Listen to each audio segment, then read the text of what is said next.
ਪੰਜਾਬੀ ਭਾਸ਼ਾ ਨੂੰ ਪਿਆਰ ਕਰਨ ਵਾਲੇ ਸਰੋਤਿਆਂ ਦਾ ਤਹਿ ਦਿਲੋਂ ਧੰਨਵਾਦ। ਅੱਜ ਤੁਸੀਂ ਸੁਣੋਗੇ ਡਾਕਟਰ ਨਰਿੰਦਰ ਸਿੰਘ ਕਪੂਰ ਜੀ ਦੁਆਰਾ ਲਿਖੀ ਕਿਤਾਬ ਮਾਲਾ ਮਣਕੇ। ਧਰਮ ਦੀ ਆਲੋਚਨਾ ਸਭ ਪ੍ਰਕਾਰ ਦੀ ਆਲੋਚਨਾ ਦਾ ਆਰੰਭ ਹੁੰਦੀ ਹੈ। ਮੁੱਕਾ ਤਾਣ ਕੇ ਕਿਸੇ ਨਾਲ ਹੱਥ ਨਹੀਂ ਮਿਲਾਇਆ ਜਾ ਸਕਦਾ। ਦਲੀਲਾਂ ਵਾਲੇ ਬੰਦੇ ਧਾਰਮਿਕ ਨਹੀਂ ਹੁੰਦੇ। ਮਨੁੱਖ ਵਧੇਰੇ ਲਾਲਚੀ ਨਹੀਂ ਹੋ ਗਿਆ। ਲਾਲਚ ਕਰਨ ਅਤੇ ਪ੍ਰਗਟਾਉਣ ਦੇ ਮੌਕੇ ਵੱਧ ਗਏ ਹਨ। ਜਦੋਂ ਵਿਦਿਅਕ ਪ੍ਰਣਾਲੀ ਸਹੀ ਹੋ ਗਈ ਤਾਂ ਬੱਚੇ ਹੱਸਦਿਆਂ ਸਕੂਲ ਜਾਇਆ ਕਰਨਗੇ ਅਤੇ ਛੁੱਟੀਆਂ ਦੌਰਾਨ ਰੋਇਆ ਕਰਨਗੇ।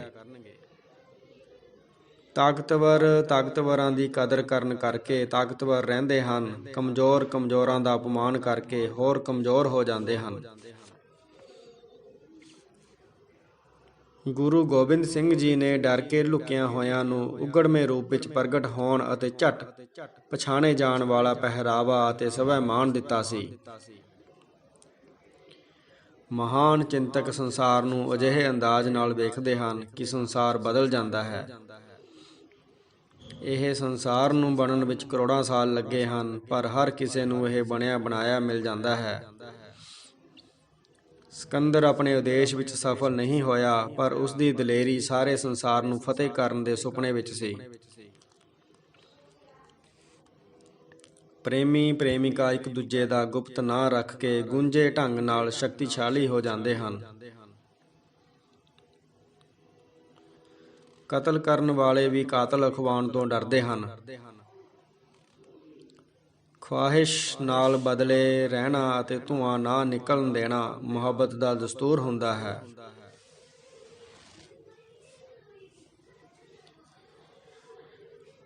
ਖਵਾਹਿਸ਼ ਨਾਲ ਬਲਦੇ ਰਹਿਣਾ ਅਤੇ ਧੂੰਆਂ ਨਾ ਨਿਕਲਣ ਦੇਣਾ ਮੁਹੱਬਤ ਦਾ ਦਸਤੂਰ ਹੁੰਦਾ ਹੈ।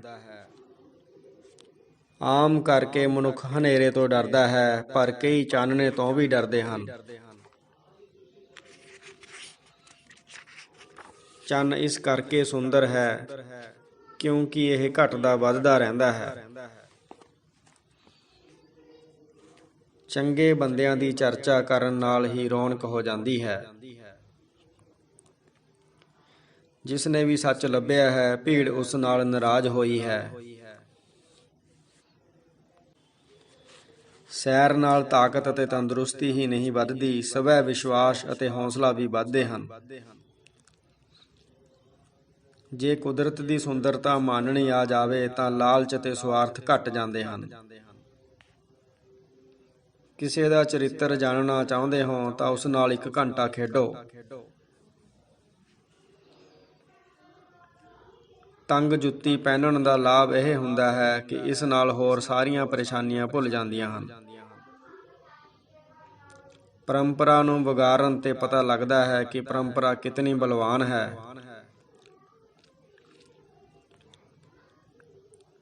ਜਿਹੜੇ ਹਰ ਰੋਜ਼ ਪੜ੍ਹਦੇ ਹਨ ਉਹ ਅਫਸਰ ਲੱਗਦੇ ਹਨ। ਜਿਹੜੇ ਕੇਵਲ ਇਮਤਿਹਾਨਾਂ ਨੇੜੇ ਪੜ੍ਹਦੇ ਹਨ ਉਹ ਵੱਧ ਤੋਂ ਵੱਧ ਕਲਰਕ ਹੀ ਬਣਦੇ ਹਨ। ਅਚਾਨਕ ਵੀ ਅਚਾਨਕ ਨਹੀਂ ਵਾਪਰਦਾ, ਅਚਾਨਕ ਦਾ ਵੀ ਪਿਛੋਕੜ ਹੁੰਦਾ ਹੈ। ਪਰੰਪਰਾਵਾਦੀ ਸਮਾਜ ਭਵਿੱਖ ਵਿੱਚੋਂ ਵੀ ਅਤੀਤ ਵੇਖਣਾ ਚਾਹੁੰਦੇ ਹਨ। ਨਾਰਿਆਂ ਵਿੱਚ ਅਕਲ ਜਾਂ ਤਮੀਜ਼ ਨਹੀਂ ਹੁੰਦੀ, ਇਹ ਭੀੜ ਦੀਆਂ ਚੀਕਾਂ ਹੁੰਦੇ ਹਨ। ਪਤੀ ਪਤਨੀ ਦੇ ਹਰੇਕ ਝਗੜੇ ਵਿੱਚ ਪੁਰਸ਼ ਖੁਆਰ ਹੁੰਦਾ ਹੈ, ਇਸਤਰੀ ਦੁਖੀ ਹੁੰਦੀ ਹੈ। ਪਹਾੜ ਚੜ੍ਹਨ ਦੌਰਾਨ ਡਿੱਗਣ ਦੀਆਂ ਸਾਰੀਆਂ ਸਹੂਲਤਾਂ ਹਾਜ਼ਰ ਹੁੰਦੀਆਂ ਹਨ। ਆਪ ਮਹਿਮਾਨ ਹੋਣਾ ਅਤੇ ਕਿਸੇ ਮਹਿਮਾਨ ਦਾ ਆਉਣਾ 2 ਅਜਿਹੇ ਅਨੁਭਵ ਹਨ ਜਿਨ੍ਹਾਂ ਵਿੱਚ ਕੁਝ ਵੀ ਸਾਂਝਾ ਨਹੀਂ ਹੁੰਦਾ। ਦੁੱਧ ਦਾ ਭਰਿਆ ਹੋਇਆ ਪਤੀਲਾ ਰਸੋਈ ਦੀ ਸਜਾਵਟ ਹੁੰਦਾ ਹੈ। ਜੇ ਪਹਿਲੇ ਹੀ ਯਤਨ ਵਿੱਚ ਸਫਲ ਹੋ ਜਾਈਏ ਤਾਂ ਖੁਸ਼ੀ ਨੂੰ ਲੁਕਾ ਕੇ ਰੱਖਣਾ ਚਾਹੀਦਾ ਹੈ, ਕਿਉਂਕਿ ਹਰ ਵਾਰੀ ਇਵੇਂ ਨਹੀਂ ਵਾਪਰੇਗਾ। ਜਿਹੜਾ ਦੁਕਾਨਦਾਰ ਗਾਹਕਾਂ ਨੂੰ ਧੋਖਾ ਦਿੰਦਾ ਹੈ ਉਸਦੇ ਨੌਕਰ ਇਮਾਨਦਾਰ ਨਹੀਂ ਹੁੰਦੇ। ਮੁਸੀਬਤਾਂ ਵਿੱਚੋਂ ਨਿਕਲੇ ਰਾਹਾਂ ਤੇ ਹਨੇਰਾ ਨਹੀਂ ਹੁੰਦਾ। ਨਵੀਆਂ ਵਗਾਰਾਂ ਨਾਲ ਬਰ ਮੇਚਣ ਦੀ ਸ਼ਕਤੀ ਨੂੰ ਅਕਲ ਕਹਿੰਦੇ ਹਨ। ਜੇ ਅਸੀਂ ਅਜੇ ਵੀ ਜਿਉਂਦੇ ਹਾਂ ਤਾਂ ਅਰਥ ਇਹੀ ਹੈ ਕਿ ਜਿਸ ਉਦੇਸ਼ ਲਈ ਸਾਨੂੰ ਇਸ ਸੰਸਾਰ ਵਿੱਚ ਭੇਜਿਆ ਗਿਆ ਹੈ ਉਹ ਅਜੇ ਵੀ ਅਧੂਰਾ ਹੈ। ਪੁਰਸ਼ ਹਰ ਥਾਂ ਇਸਤਰੀ ਦਾ ਮਹਿਮਾਨ ਹੀ ਬਣਦਾ ਲੋਚਦਾ ਹੈ। ਪੁਰਸ਼ ਹਰ ਥਾਂ ਇਸਤਰੀ ਦਾ ਮਹਿਮਾਨ ਹੀ ਬਣਨਾ ਲੋਚਦਾ ਹੈ। ਹਾਸਾ ਅਤੇ ਚੁੱਪ ਗੱਲਬਾਤ ਦੇ ਦੋ ਸਿਰੇ ਹੁੰਦੇ ਹਨ। ਜਿਸ ਨੂੰ ਦਿਲ ਦਾ ਦੌਰਾ ਪੈ ਚੁੱਕਿਆ ਹੋਵੇ ਉਹ ਹਰ ਅਰਥੀ ਵਿੱਚੋਂ ਆਪਣੀ ਮੌਤ ਵੇਖਣ ਲੱਗ ਪੈਂਦਾ ਹੈ। ਹਰ ਨਵੇਂ ਵਿਚਾਰ ਨੂੰ ਸਥਾਪਿਤ ਵਿਚਾਰਾਂ ਦਾ ਹੀ ਨਹੀਂ, ਸਥਾਪਿਤ ਮੂਰਖਾਂ ਦਾ ਵੀ ਸਾਹਮਣਾ ਕਰਨਾ ਪੈਂਦਾ ਹੈ। ਪਰਿਵਰਤਨ ਵਿਚਾਰਾਂ ਵਿੱਚ ਵਾਪਰਦਾ ਹੈ, ਵਿਸ਼ਵਾਸਾਂ ਵਿੱਚ ਕੋਈ ਪਰਿਵਰਤਨ ਨਹੀਂ ਵਾਪਰਦਾ। ਬੁੱਧ ਨੇ ਕਿਹਾ ਸੀ, ਮੂਰਤੀਆਂ ਨਾ ਪੂਜੋ, ਪਰ ਸੰਸਾਰ ਵਿੱਚ ਸਭ ਤੋਂ ਵੱਧ ਮੂਰਤੀਆਂ ਬੁੱਧ ਦੀਆਂ ਹੀ ਹਨ। ਭਾਰਤ ਦਾ ਮਨ ਮੁੱਖ ਤੌਰ ਤੇ ਵਿਸ਼ਵਾਸੀ ਹੈ। ਇਹ ਵਿਚਾਰ ਉੱਤੇ ਵੀ ਵਿਸ਼ਵਾਸ ਕਰਦਾ ਹੈ। ਬੁੱਧ ਨੇ ਸ਼ਰਧਾਲੂਆਂ ਨੂੰ ਕਿਹਾ ਸੀ, ਕੋਈ ਭਗਵਾਨ ਨਹੀਂ ਹੈ। ਸ਼ਰਧਾਲੂਆਂ ਨੇ ਕਿਹਾ, ਤੁਸੀਂ ਹੀ ਭਗਵਾਨ ਹੋ। ਸੰਸਾਰ ਦੀ ਕੋਈ ਵੀ ਚੀਜ਼ ਹੈ ਦੀ ਹਾਲਤ ਵਿੱਚ ਨਹੀਂ ਹੈ। ਹਰ ਚੀਜ਼ ਹੋਣ ਜਾਂ ਪਰਿਵਰਤਨ ਦੀ ਹਾਲਤ ਵਿੱਚ ਹੁੰਦੀ ਹੈ। ਪਹਿਲਾਂ ਚਿੰਤਾ ਹੁੰਦੀ ਸੀ ਵਿਆਹ ਹੋਵੇਗਾ ਕਿ ਨਹੀਂ, ਫਿਰ ਚਿੰਤਾ ਉਪਜੀ ਕਿਸ ਨਾਲ ਹੋਵੇਗਾ, ਹੁਣ ਚਿੰਤਾ ਹੈ ਕਿਤਨੀ ਦੇਰ ਚੱਲੇਗਾ। ਕਿਸੇ ਪਿਆਰੇ ਨੇ ਹੀ ਕਿਸੇ ਨੂੰ ਪਹਿਲਾਂ ਪਿਆਰ ਕੀਤਾ ਹੋਵੇਗਾ, ਕਿਸੇ ਵਾਹਿਗੁਰੂ ਨੇ ਹੀ ਵਾਹਿਗੁਰੂ ਨੂੰ ਉਚਾਰਿਆ ਹੋਵੇਗਾ, ਕਿਸੇ ਪਰਮਾਤਮਾ ਵਰਗੇ ਨੂੰ ਹੀ ਪਰਮਾਤਮਾ ਦਾ ਨਾਂ ਸੁੱਝਿਆ ਹੋਵੇਗਾ। ਮਨੁੱਖ ਇਤਿਹਾਸ ਪੜ੍ਹਦਾ ਹੈ, ਲਿਖਦਾ ਵੀ ਹੈ, ਪਰ ਉਹ ਇਤਿਹਾਸ ਤੋਂ ਸਿੱਖਦਾ ਕੁਝ ਨਹੀਂ। ਕਿਸੇ ਦੀ ਬਹੁਤ ਅਧਿਕ ਮਦਦ ਨਾ ਰਹਿ ਕੇ ਰੁਕਾਵਟ ਬਣ ਜਾਂਦੀ ਹੈ। ਅਨੇਕਾਂ ਸਮਾਗਮ ਅੰਤ ਨੂੰ ਸਰਕਸ ਬਣ ਜਾਂਦੇ ਹਨ। ਪਤੀ ਆਪਣੀ ਪਤਨੀ ਦੇ ਰਾਜਸੀ ਵਿਚਾਰ ਬਦਲ ਸਕਦਾ ਹੈ, ਪਰ ਉਸਦੇ ਧਾਰਮਿਕ ਵਿਸ਼ਵਾਸ ਨਹੀਂ ਬਦਲ ਸਕਦਾ। ਮੋਹ ਨਾਲ ਭਰੀ ਮਾਂ ਪੁੱਤਰ ਨੂੰ ਵਿਦਵਾਨ ਬਣਾ ਕੇ ਸ਼ਿਕਾਇਤ ਕਰਦੀ ਹੈ ਕਿ ਇਹ ਮੇਰੀ ਗੱਲ ਨਹੀਂ ਸੁਣਦਾ। ਜੇ ਪੁੱਤਰ ਮਾਂ ਕੋਲ ਆਪਣੀ ਪਤਨੀ ਦੀਆਂ ਸ਼ਿਕਾਇਤਾਂ ਨਾ ਲਾਵੇ ਤਾਂ ਮਾਂ ਸਮਝਦੀ ਹੈ ਪੁੱਤਰ ਦੁਖੀ ਹੈ, ਪਰ ਆਪਣਾ ਦੁੱਖ ਦੱਸਦਾ ਨਹੀਂ। ਇਸਤਰੀ ਨਿੱਤਾ ਪ੍ਰਤੀ ਦੇ ਘਰੇਲੂ ਅਤੇ ਸਮਾਜਿਕ ਕੰਮਾਂ ਵਿੱਚ ਨਿਰੰਤਰ ਘੁੰਮਦੀ ਰਹਿੰਦੀ ਹੈ, ਕਿਧਰੇ ਪਹੁੰਚਦੀ ਨਹੀਂ। ਪਤੀ ਦੀ ਗਲਤੀ ਇਹ ਹੈ ਕਿ ਉਹ ਪੁਰਸ਼ ਹੈ, ਉਸਦਾ ਪੁਰਸ਼ ਹੋਣਾ ਹੀ ਇਸਤਰੀ ਲਈ ਅਨਿਆਏ ਹੈ। ਜਿਨ੍ਹਾਂ ਲੋਕਾਂ ਦੇ ਹੱਕ ਖੋਹੇ ਗਏ ਹਨ, ਜਦੋਂ ਤੱਕ ਉਹ ਹੱਕ ਵਾਪਸ ਨਹੀਂ ਮਿਲਦੇ ਉਦੋਂ ਤੱਕ ਉਹ ਲੋਕ ਸਮੁੱਚੇ ਸਮਾਜ ਲਈ ਸਿਰਦਰਦ ਬਣੇ ਰਹਿਣਗੇ। ਇਹ ਸਾਡੀ ਕਲਪਨਾ ਦੀ ਗਰੀਬੀ ਹੈ ਕਿ ਸਾਨੂੰ ਭਵਿੱਖ ਧੁੰਦਲਾ ਲੱਗਦਾ ਹੈ। ਜਿਹੜੀ ਇਸਤਰੀ ਪੁਰਸ਼ ਤੋਂ ਨਹੀਂ ਡਰਦੀ, ਪੁਰਸ਼ ਉਸ ਤੋਂ ਡਰਨ ਲੱਗ ਪੈਂਦਾ ਹੈ। ਪਰੰਪਰਾਗਤ ਸਮਾਜਾਂ ਵਿੱਚ ਇਸਤਰੀ ਦੇ ਕਰਤੱਵ ਹੀ ਹੁੰਦੇ ਹਨ, ਕੋਈ ਅਧਿਕਾਰ ਨਹੀਂ ਹੁੰਦੇ। ਇੱਛਾ ਉਸ ਲੋੜ ਨੂੰ ਕਹਿੰਦੇ ਹਨ ਜਿਹੜੀ ਹੋਵੇ ਪਰ ਪੂਰੀ ਨਾ ਹੋਵੇ। ਜਿਹੋ ਜਿਹੇ ਅਸੀਂ ਆਪ ਹੋਵਾਂਗੇ ਉਹੋ ਜਿਹਾ ਸਾਡਾ ਭਵਿੱਖ ਹੋਵੇਗਾ। ਮਨੁੱਖ ਦਾ ਉਦੇਸ਼ ਪ੍ਰਸੰਨ ਹੋਣਾ ਹੈ। ਉਦਾਸੀ ਭਾਵੇਂ ਕਿਤਨੀ ਹੋਵੇ, ਉਦਾਸ ਹੋਣਾ ਕਦੇ ਵੀ ਮਨੁੱਖ ਦਾ ਉਦੇਸ਼ ਨਹੀਂ ਬਣੇਗਾ। ਗੁਲਾਮ ਸਾਰੇ ਇੱਕੋ ਜਿਹੇ ਹੁੰਦੇ ਹਨ, ਆਜ਼ਾਦ ਬੰਦੇ ਵੱਖਰੇ ਵੱਖਰੇ ਹੁੰਦੇ ਹਨ। ਜਦੋਂ ਤੱਕ ਸਾਨੂੰ ਕਿਸੇ ਨੇ ਮੁਸੀਬਤ ਵਿੱਚੋਂ ਕੱਢਿਆ ਨਾ ਹੋਵੇ, ਸਾਡੇ ਵਿੱਚ ਕਿਸੇ ਦੀ ਮੁਸੀਬਤ ਦੌਰਾਨ ਮਦਦ ਕਰਨ ਦੀ ਇੱਛਾ ਵੀ ਨਹੀਂ ਉਪਜਦੀ।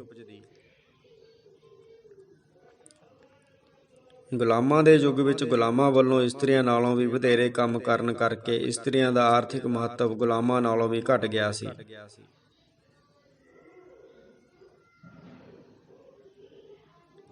ਸਿਧਾਰਥ ਵੱਲੋਂ ਆਖਰੀ ਵਾਰ ਆਪਣੀ ਪਤਨੀ ਅਤੇ ਪੁੱਤਰ ਨੂੰ ਵੇਖਣਾ ਮੋਹ ਅਤੇ ਤਿਆਗ ਦਾ ਅਨੋਖਾ ਸੁਮੇਲ ਸੀ।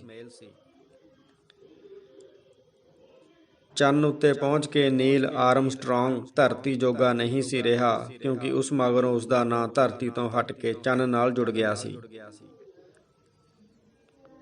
ਪੁਰਸ਼ ਪਿਆਰ ਇੱਕ ਇਸਤਰੀ ਨੂੰ ਕਰਦਾ ਹੈ, ਪਰ ਉਸਦਾ ਮੋਹ 3 ਇਸਤਰੀਆਂ ਲਈ ਹੁੰਦਾ ਹੈ, ਇੱਕ ਉਹ, ਦੂਜੀ ਉਸ ਵਰਗੀ ਅਤੇ ਤੀਜੀ ਜਿਸ ਤੋਂ ਉਸਦਾ ਭੁਲੇਖਾ ਪਵੇ।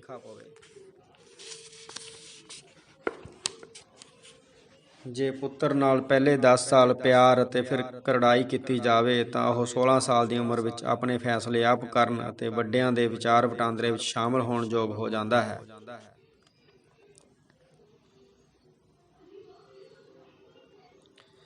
ਹਿੰਸਕ ਢੰਗਾਂ ਨਾਲ ਲਿਆਂਦੇ ਪਰਿਵਰਤਨ ਨਾ ਹੰਢਣਸਾਰ ਹੁੰਦੇ ਹਨ ਨਾ ਸੋਹਣੇ। ਜਦੋਂ ਤੱਕ ਹੰਕਾਰ ਨਾ ਟੁੱਟੇ ਸੰਭੋਗ ਸੰਭਵ ਨਹੀਂ ਹੁੰਦਾ। ਜਿਸ ਸੰਭੋਗ ਵਿੱਚ ਹੰਕਾਰ ਹੁੰਦਾ ਹੈ ਉਸ ਨੂੰ ਬਲਾਤਕਾਰ ਕਹਿੰਦੇ ਹਨ।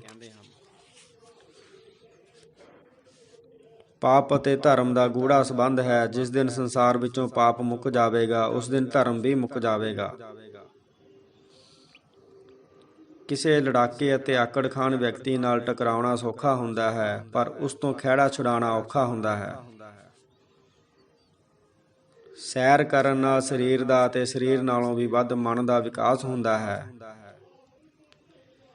ਕਈ ਵਰਤਾਰੇ ਇੱਕ ਪਾਸੜ ਹੁੰਦੇ ਹਨ। ਬਾਗ ਨੂੰ ਆਜ਼ਾਦ ਕਰ ਦਿਓ, ਜੰਗਲ ਬਣ ਜਾਵੇਗਾ। ਜੰਗਲ ਨੂੰ ਆਜ਼ਾਦ ਕਰ ਦਿਓ, ਬਾਗ ਨਹੀਂ ਬਣੇਗਾ। ਪਿਆਰ ਕੁਦਰਤ ਦਾ ਵਰਦਾਨ ਹੈ, ਵਿਆਹ ਮਨੁੱਖ ਦੀ ਕਾਢ ਹੈ। ਪ੍ਰੇਮ ਮਨੁੱਖ ਨੂੰ ਨਰੋਆ ਅਤੇ ਸੱਜਰਾ ਰੱਖਦਾ ਹੈ। ਚੰਗੇ ਕੰਮਾਂ ਵਿੱਚ ਆਰਾਮ ਨਹੀਂ ਹੁੰਦਾ, ਇਸੇ ਲਈ ਇਹ ਨਹੀਂ ਕੀਤੇ ਜਾਂਦੇ। ਅਨੇਕਾਂ ਵਾਰ ਇਵੇਂ ਵਾਪਰਦਾ ਹੈ ਕਿ ਕਿਸੇ ਨੂੰ ਨੇੜੇ ਆ ਕੇ ਮਿਲਣ ਨਾਲ ਉਹ ਬੜਾ ਦੂਰ ਵਿਖਾਈ ਦੇਣ ਲੱਗ ਪੈਂਦਾ ਹੈ। ਜਿਸ ਨੂੰ ਵਿਆਹ ਵਿੱਚ ਪ੍ਰੇਮ ਨਹੀਂ ਮਿਲਦਾ ਉਹ ਵਿਆਹ ਤੋਂ ਬਾਹਰ ਪ੍ਰੇਮ ਲੱਭਣ ਲੱਗ ਪੈਂਦਾ ਹੈ। ਬੇਸਬਾਵਾਂ ਵਿਆਹਾਂ ਦੇ ਪ੍ਰੇਮ ਰਹਿਤ ਹੋਣ ਕਾਰਨ ਹੀ ਆਪਣਾ ਧੰਦਾ ਕਰਦੀਆਂ ਹਨ। ਪੱਥਰ ਨੂੰ ਜਿਤਨੀ ਦੂਰ ਸੁੱਟਣ ਦੀ ਇੱਛਾ ਹੋਵੇ ਉਤਨਾ ਹੀ ਉਸ ਨੂੰ ਘੁੱਟ ਕੇ ਫੜਨਾ ਪੈਂਦਾ ਹੈ। ਚੰਗੀਆਂ ਚੀਜ਼ਾਂ ਕਰਨ ਲਈ ਮੁੜ ਮੁੜ ਕਿਹਾ ਜਾਂਦਾ ਹੈ, ਭੈੜੀਆਂ ਚੀਜ਼ਾਂ ਕਰਨ ਦਾ ਬੋਝ ਅਸੀਂ ਆਪੇ ਚੁੱਕ ਲੈਂਦੇ ਹਾਂ। ਪਿਆਰ ਵਿਰੁੱਧ ਮਨੁੱਖ ਅਜੇ ਤੱਕ ਇੱਕ ਵੀ ਦਲੀਲ ਨਹੀਂ ਉਸਾਰ ਸਕਿਆ। ਵਿਆਹ ਦਾ ਮੁੱਖ ਉਦੇਸ਼ ਸੰਤਾਨ ਪ੍ਰਾਪਤੀ ਹੈ। ਵੇਸਵਾ ਨਾਲ ਸੰਬੰਧਾਂ ਦਾ ਉਦੇਸ਼ ਸੰਤਾਨ ਪ੍ਰਾਪਤੀ ਨਾ ਹੋਣ ਕਾਰਨ ਹੀ ਵੇਸਵਾ ਨਾਲ ਪੁਰਸ਼ ਦੇ ਸੰਬੰਧਾਂ ਨੂੰ ਭੰਡਿਆ ਜਾਂਦਾ ਹੈ। ਸੰਸਾਰ ਨੂੰ ਸ਼ਾਂਤ ਹੋ ਕੇ ਵੇਖੋ, ਤੁਹਾਨੂੰ ਆਪਣੇ ਅਨੁਭਵ ਤੇ ਹੈਰਾਨੀ ਹੋਵੇਗੀ। ਕਲਾ ਯਥਾਰਥ ਦੇ ਆਲੇ ਦੁਆਲੇ ਰੌਣਕ ਉਪਜਾਉਂਦੀ ਹੈ। ਅਮੀਰੀ ਉਦੋਂ ਤੱਕ ਹੀ ਟਿਕਦੀ ਹੈ ਜਿਤਨਾ ਚਿਰ ਮਨੁੱਖ ਕੰਮ ਕਰਦਾ ਰਹਿੰਦਾ ਹੈ। ਪੈਰ ਕਦੇ ਹੰਕਾਰ ਨਹੀਂ ਕਰਦੇ, ਹੰਕਾਰ ਸਦਾ ਸਿਰ ਹੀ ਕਰਦਾ ਹੈ।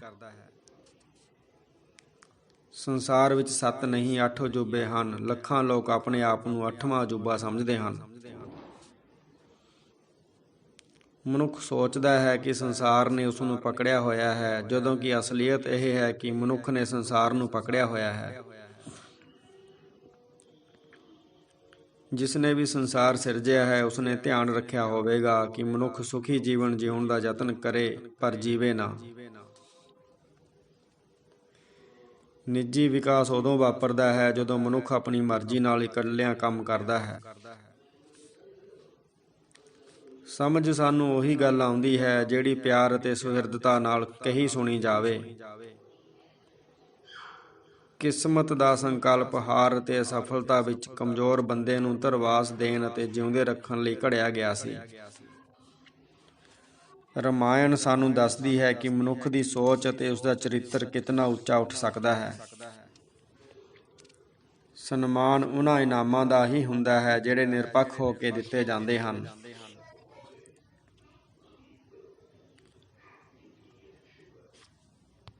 ਜਿਨ੍ਹਾਂ ਵਿੱਚ ਸੱਚ ਬੋਲਣ ਦੀ ਧੁਨ ਹੁੰਦੀ ਹੈ ਉਹਨਾਂ ਦਾ ਨਾਂ ਸੁਕਰਾਤ, ਈਸਾ ਜਾਂ ਮਨਸੂਰ ਹੁੰਦਾ ਹੈ। ਕਿਸੇ ਸੋਹਣੇ ਚਿਹਰੇ ਨੂੰ ਵੇਖਣ ਨਾਲ ਵੇਖਣ ਵਾਲੇ ਦੇ ਦਿਲ ਅਤੇ ਦਿਮਾਗ ਵਿਚਲਾ ਫਾਸਲਾ ਮਿਟ ਜਾਂਦਾ ਹੈ।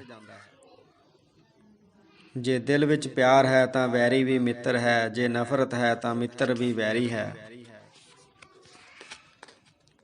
ਭਾਰਤੀ ਮਾਪੇ ਬੱਚਿਆਂ ਨੂੰ ਆਪਣੀ ਸੰਤਾਨ ਨਹੀਂ, ਆਪਣੀ ਕਮਾਈ ਅਤੇ ਦੌਲਤ ਸਮਝਦੇ ਹਨ। ਜਿਨ੍ਹਾਂ ਨੇ ਉਤਰਨਾ ਹੁੰਦਾ ਹੈ ਉਹ ਕਹਿੰਦੇ ਹਨ ਸਟੇਸ਼ਨ ਆ ਗਿਆ, ਸਟੇਸ਼ਨ ਆ ਗਿਆ। ਜਿਨ੍ਹਾਂ ਨੇ ਚੜ੍ਹਨਾ ਹੁੰਦਾ ਹੈ ਉਹ ਕਹਿੰਦੇ ਹਨ ਗੱਡੀ ਆ ਗਈ, ਗੱਡੀ ਆ ਗਈ। ਪਤੀ ਪਤਨੀ ਇੱਕ ਦੂਜੇ ਦੀਆਂ ਲੋੜਾਂ ਮਾਹਿਰ ਬਣ ਕੇ ਪੂਰੀਆਂ ਕਰਦੇ ਹਨ। ਕਲਾਕਾਰ ਦਾ ਪਹਿਲਾ ਸੰਬੰਧ ਕਲਾ ਨਾਲ ਹੁੰਦਾ ਹੈ, ਦੂਜਾ ਸੰਬੰਧ ਪ੍ਰੇਰਨਾ ਦੇਣ ਵਾਲੀ ਇਸਤਰੀ ਨਾਲ, ਪਤਨੀ ਨਾਲ ਸੰਬੰਧ ਤੀਜੇ ਦਰਜੇ ਤੇ ਆਉਂਦਾ ਹੈ। ਵਿਸ਼ਵਾਸ ਦੇ ਅਮੁੱਕ ਸਰੋਤ ਦਾ ਨਾਂ ਪਰਮਾਤਮਾ ਹੈ। ਆਸ ਉਮੀਦ ਵਿੱਚ ਖਿੰਡੀਆਂ ਹੋਈਆਂ ਸ਼ਕਤੀਆਂ ਨੂੰ ਮੁੜ ਇਕੱਠਿਆਂ ਕਰਨ ਦੀ ਸ਼ਕਤੀ ਹੁੰਦੀ ਹੈ। ਹੁਣ ਲਗਭਗ ਹਰ ਕੋਈ ਪਿੰਡ ਛੱਡਣਾ ਚਾਹੁੰਦਾ ਹੈ। ਜੋ ਉੱਥੇ ਬੈਠਾ ਹੈ ਮਜਬੂਰੀ ਵਸ ਬੈਠਾ ਹੈ। ਭਾਰਤ ਵਿੱਚ ਹਿੰਸਕ ਇਨਕਲਾਬ ਨਹੀਂ ਵਾਪਰਦੇ, ਇੱਥੇ ਕਬੀਰ ਵਾਲੇ ਨਾਨਕ ਵਾਲੇ ਇਨਕਲਾਬ ਹੀ ਵਾਪਰਦੇ ਹਨ। ਜੇ ਕੋਈ ਕਹਿੰਦਾ ਹੈ ਕਿ ਉਸਨੇ ਕਦੇ ਝੂਠ ਨਹੀਂ ਬੋਲਿਆ, ਉਸ ਵੇਲੇ ਉਹ ਝੂਠ ਹੀ ਬੋਲ ਰਿਹਾ ਹੁੰਦਾ ਹੈ। ਹੌਸਲਾ ਚੱਲਦੇ ਰਹਿਣ ਵਿੱਚ ਨਹੀਂ, ਉਦੋਂ ਚੱਲਦੇ ਰਹਿਣ ਵਿੱਚ ਹੁੰਦਾ ਹੈ ਜਦੋਂ ਬਾਕੀ ਸਾਰੇ ਬਹਿ ਜਾਣ। ਸਾਡੇ ਲਈ ਜੇ ਦੂਜਿਆਂ ਦੀ ਰਾਏ ਹੀ ਮੁੱਲਵਾਨ ਹੈ ਤਾਂ ਅਸੀਂ ਬਾਹਰੀ ਵਿਹਾਰ ਤੱਕ ਹੀ ਸੀਮਿਤ ਰਹਾਂਗੇ, ਸਾਡੇ ਅੰਦਰਲੇ ਖਜ਼ਾਨੇ ਸੁੱਤੇ ਰਹਿਣਗੇ। ਜੇ ਬੱਚੇ ਦੀ ਪਾਲਣਾ ਪੋਸ਼ਣਾ ਵੱਲ ਮਾਂ ਵਾਂਗ ਪਿਤਾ ਵੀ ਧਿਆਨ ਦੇਵੇ ਤਾਂ ਬੱਚੇ ਦੀਆਂ ਮੌਜਾਂ ਹੀ ਲੱਗ ਜਾਂਦੀਆਂ ਹਨ। ਵਿਚਾਰ ਵਟਾਂਦਰੇ ਵਾਲੇ ਸਥਾਨਾਂ 'ਤੇ ਵਿਸ਼ਾਲ ਇਕੱਠ ਸੰਭਵ ਨਹੀਂ ਹੁੰਦੇ, ਕਿਉਂਕਿ ਆਮ ਲੋਕਾਂ ਕੋਲ ਵਿਚਾਰਾਂ ਦੀ ਸੂਝ ਨਹੀਂ ਹੁੰਦੀ। ਜੇ ਮਰੀਜ਼ ਨਾਲ ਉਸਦੇ ਪਰਿਵਾਰ ਦੀ ਹਮਦਰਦੀ ਨਾ ਹੋਵੇ ਤਾਂ ਕੋਈ ਦਵਾਈ ਬਿਮਾਰੀ 'ਤੇ ਅਸਰ ਨਹੀਂ ਕਰਦੀ। ਹੋਰਾਂ ਨਾਲ ਸਾਡੇ ਰਿਸ਼ਤਿਆਂ ਅਤੇ ਸੰਬੰਧਾਂ ਦਾ ਆਧਾਰ ਸਾਡੀਆਂ ਲੋੜਾਂ ਅਤੇ ਥੁੜਾਂ ਹੁੰਦੀਆਂ ਹਨ। ਤੰਗ ਥਾਵਾਂ 'ਤੇ ਰਹਿਣ ਵਾਲੇ ਲੋਕ ਲੜਨ ਦੇ ਮੁਹਾਵਰੇ ਵਿੱਚ ਬੋਲਦੇ ਹਨ। ਕੁਰਬਾਨ ਹੋਣ ਦੀ ਜ਼ਿੰਮੇਵਾਰੀ ਯੋਧਿਆਂ ਦੀ ਹੁੰਦੀ ਹੈ, ਉਹਨਾਂ ਦੀਆਂ ਕੁਰਬਾਨੀਆਂ ਨੂੰ ਜਿਉਂਦੇ ਰੱਖਣ ਦੀ ਜ਼ਿੰਮੇਵਾਰੀ ਢਾਡੀਆਂ ਦੀ ਹੁੰਦੀ ਹੈ। ਜੋ ਖੇਡਦਾ ਹੀ ਨਹੀਂ ਉਹ ਨਾ ਹਾਰਦਾ ਹੈ ਨਾ ਜਿੱਤਦਾ ਹੈ। ਜੋ ਸਰਲ ਹੁੰਦਾ ਹੈ ਉਹ ਸੱਚ ਦੇ ਨੇੜੇ ਹੁੰਦਾ ਹੈ। ਦੂਜਿਆਂ ਉੱਤੇ ਸ਼ੱਕ ਕਰਨ ਦੀ ਆਦਤ ਨਿੱਜੀ ਤਜਰਬੇ ਅਤੇ ਸਮਾਜਿਕ ਚੌਗਿਰਦੇ ਦੀ ਦੇਣ ਹੁੰਦੀ ਹੈ। ਚੰਗਾ ਪਤੀ ਆਪਣੀ ਪਤਨੀ ਨਾਲ ਉਦੋਂ ਹੀ ਲੜਦਾ ਹੈ ਜਦੋਂ ਉਹ ਪੇਕੇ ਗਈ ਹੁੰਦੀ ਹੈ। ਡਰ ਮਨੁੱਖ ਨੂੰ ਜਿਉਣ ਨਹੀਂ ਦਿੰਦਾ ਅਤੇ ਉਮੀਦ ਉਸ ਨੂੰ ਮਰਨ ਨਹੀਂ ਦਿੰਦੀ। ਜਦੋਂ ਕੋਈ ਸਾਡੇ ਜੀਵਨ ਦਾ ਸਹਿਜ ਭਾਗ ਬਣ ਜਾਂਦਾ ਹੈ ਤਾਂ ਉਸ ਬਾਰੇ ਬਹੁਤੀਆਂ ਗੱਲਾਂ ਨਹੀਂ ਕੀਤੀਆਂ ਜਾਂਦੀਆਂ। ਜਦੋਂ ਸੋਹਣਾ ਪਿਆਲਾ ਸ਼ਰਾਬ ਨਾਲ ਭਰਿਆ ਜਾਂਦਾ ਹੈ ਤਾਂ ਵੀ ਸ਼ਰਾਬ ਵੇਖੀ ਜਾਂਦੀ ਹੈ, ਪਿਆਲਾ ਕੋਈ ਨਹੀਂ ਵੇਖਦਾ। ਨੋਟਾਂ ਦਾ ਦੀਵਾਨਾ ਅੰਤ ਨੂੰ ਸੁੰਗੜ ਕੇ ਨੋਟ ਜਿੱਤਣਾ ਹੀ ਰਹਿ ਜਾਂਦਾ ਹੈ। ਮਨੁੱਖ ਦਾ ਸਰੀਰ ਭਾਵੇਂ ਬੁੱਢਾ ਹੋ ਜਾਵੇ, ਇੱਛਾਵਾਂ ਜਵਾਨ ਹੀ ਰਹਿੰਦੀਆਂ ਹਨ। ਕਲਾਕਾਰ ਹੁਸਨ ਪ੍ਰਸਤ ਅਤੇ ਆਸ਼ਿਕ ਮਿਜ਼ਾਜ ਹੁੰਦੇ ਹਨ। ਚੱਲਣ ਵੇਲੇ ਸਿਧਾਰਥ ਕੋਲ ਕੇਵਲ ਪ੍ਰਸ਼ਨ ਹੀ ਸਨ, ਮੁੜਨ ਵੇਲੇ ਉਸ ਕੋਲ ਹਰੇਕ ਪ੍ਰਸ਼ਨ ਦਾ ਉੱਤਰ ਸੀ। ਚੰਗੀਆਂ ਗੱਲਾਂ ਦੇ ਮੁਕਾਬਲੇ ਲੋਕ ਹਲਕੀਆਂ ਗੱਲਾਂ ਨੂੰ ਵਧੇਰੇ ਦਿਲਚਸਪੀਆਂ ਨਾਲ ਸੁਣਦੇ ਹਨ। ਹੁਣ ਹਰ ਨਵੀਂ ਕਾਢ ਨੂੰ ਵਪਾਰ ਉਧਾਲ ਕੇ ਲੈ ਜਾਂਦਾ ਹੈ। ਵੱਡੀਆਂ ਕਾਰਾਂ ਮਨੁੱਖ ਦੀ ਲੋੜ ਨੂੰ ਨਹੀਂ, ਉਸਦੀ ਹਉਮੈ ਨੂੰ ਸੰਤੁਸ਼ਟ ਕਰਨ ਲਈ ਹੁੰਦੀਆਂ ਹਨ। ਤੁਹਾਡੀਆਂ ਸ਼ਿਕਾਇਤਾਂ ਕਿਤਨੀਆਂ ਪੁਰਾਣੀਆਂ ਹਨ, ਉਹਨਾਂ ਤੋਂ ਪਤਾ ਲੱਗੇਗਾ ਕਿ ਤੁਹਾਡੇ ਵਿੱਚ ਮੁਆਫ਼ ਕਰਨ ਦੀ ਸ਼ਕਤੀ ਕਿਤਨੀ ਹੈ। ਅਮੀਰਾਂ ਵੱਲੋਂ ਕੀਤੇ ਜਾਂਦੇ ਗੈਰ ਜ਼ਿੰਮੇਵਾਰ ਖਰਚੇ ਸਮਾਜ ਦਾ ਅਮਨ ਅਤੇ ਰਿਸ਼ਤਿਆਂ ਦਾ ਸੰਤੁਲਨ ਵਿਗਾੜਦੇ ਹਨ। ਜੇ ਚਾਹੁੰਦੇ ਹੋ ਕਿ ਕੋਈ ਕੰਮ ਚੰਗੀ ਤਰ੍ਹਾਂ ਕੀਤਾ ਜਾਣਾ ਚਾਹੀਦਾ ਹੈ ਤਾਂ ਉਹ ਆਪ ਕਰੋ। ਕਿਸੇ ਨਾਲ ਝਗੜੇ ਸਮੇਂ ਕੇਂਦਰੀ ਅਤੇ ਅਸਲੀ ਸ਼ਿਕਾਇਤ ਤੇ ਕੇਂਦਰਿਤ ਰਹਿਣ ਨਾਲ ਸਮਝੌਤਾ ਜਲਦੀ ਹੋ ਜਾਂਦਾ ਹੈ। ਖੁਸ਼ਹਾਲੀ ਨਾਲ ਨਿਰਭਰਤਾ ਘਟਣ ਕਰਕੇ ਸਾਂਝਾਂ ਕਮਜ਼ੋਰ ਪੈ ਜਾਂਦੀਆਂ ਹਨ। ਮਹਿਮਾਨ ਦੇ ਆਉਣ ਤੋਂ ਪਹਿਲਾਂ ਘਰ ਦੀ ਸਫਾਈ ਇਸ ਆਧਾਰ 'ਤੇ ਕੀਤੀ ਜਾਂਦੀ ਹੈ ਕਿ ਮਹਿਮਾਨ ਤੋਂ ਅਸੀਂ ਕੀ ਸੁਣਨਾ ਚਾਹੁੰਦੇ ਹਾਂ। ਜਦੋਂ ਭੁੱਖ ਨਾਲੋਂ ਭੋਜਨ ਵੱਧ ਹੋਵੇ ਤਾਂ ਸ਼ਾਂਤੀ ਹੁੰਦੀ ਹੈ। ਜਦੋਂ ਭੋਜਨ ਨਾਲੋਂ ਭੁੱਖ ਵੱਧ ਜਾਵੇ ਤਾਂ ਹਿੰਸਾ ਅਤੇ ਦੰਗੇ ਫਸਾਦ ਹੁੰਦੇ ਹਨ। ਸੰਸਾਰ ਲਈ ਅਮਰੀਕਾ ਵਿਕਾਸ ਦਾ ਮਾਡਲ ਹੈ। ਹਰ ਦੇਸ਼ ਅਮਰੀਕਾ ਜਿਤਨਾ ਵਿਕਾਸ ਕਰਨਾ ਚਾਹੁੰਦਾ ਹੈ। ਪਿਆਰ ਵਿੱਚ ਅੱਖਾਂ ਸੁਣਨ ਲੱਗ ਪੈਂਦੀਆਂ ਹਨ, ਕੰਨ ਵੇਖਣ ਲੱਗ ਪੈਂਦੇ ਹਨ। ਬੱਚਿਆਂ ਦਾ ਚੰਗਾ ਡਾਕਟਰ ਮਾਵਾਂ ਵਿੱਚ ਬੜਾ ਹਰਮਨ ਪਿਆਰਾ ਹੁੰਦਾ ਹੈ। ਉਧਾਰ ਲੈਣ ਵਾਲੇ ਖਰਚੀਲੇ ਹੁੰਦੇ ਹਨ। ਉਹ ਉਹਨਾਂ ਚੀਜ਼ਾਂ ਨੂੰ ਵੀ ਖਰੀਦ ਲੈਂਦੇ ਹਨ ਜਿਹੜੀਆਂ ਉਹਨਾਂ ਨੇ ਨਕਦ ਨਹੀਂ ਸਨ ਖਰੀਦਣੀਆਂ। ਚੈਨਲ ਨੂੰ ਸਬਸਕ੍ਰਾਈਬ ਕਰਨ ਲਈ ਤੁਹਾਡਾ ਧੰਨਵਾਦ। ਤੁਹਾਡਾ ਦਿਨ ਸ਼ੁਭ ਰਹੇ।